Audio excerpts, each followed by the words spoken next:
আমি একদিন মরে যাব, আমারে কবরে যাইতে হবে।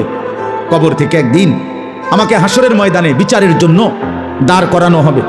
আর সেই বিচারের ময়দানে আমার পুরা জিন্দিগির আমল নামা, লিখিত কপি, ফাইল আমার হাতে দেয়া হবে।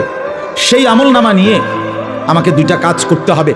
একটা হলো মহান আল্লাহ পাক রব্বুল আলামিনের সামনে সরাসরি হিসাব দেওয়ার জন্য দাঁড়াইতে হবে। আরেকটা হলো মিজানের পাল্লায় ওজনের জন্য আমার আমল নামা দিতে হবে। এরপরে আমাকে ফুলসেরাত পার হইতে হবে।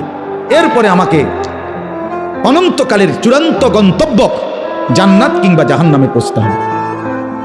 এই এতটুকু স্টেজ, মৃত্যু, কবর, হাসরের ময়দান, আমল নামা হাতে নেওয়া, আল্লাহ পাকের মুখোমুখি হওয়া, মিজানের পাল্লায় ওজনের জন্য দেওয়া, ফুলসেরাত পার হওয়া, অতঃপর জান্নাত বা জাহান্নামে পৌঁছা, এই বিষয়গুলো এক সেকেন্ডের জন্য, একদিনের জন্য আল্লাহর কসম মোমেন ভুলে গেলে তার জিন্দেগি বর্বাদ।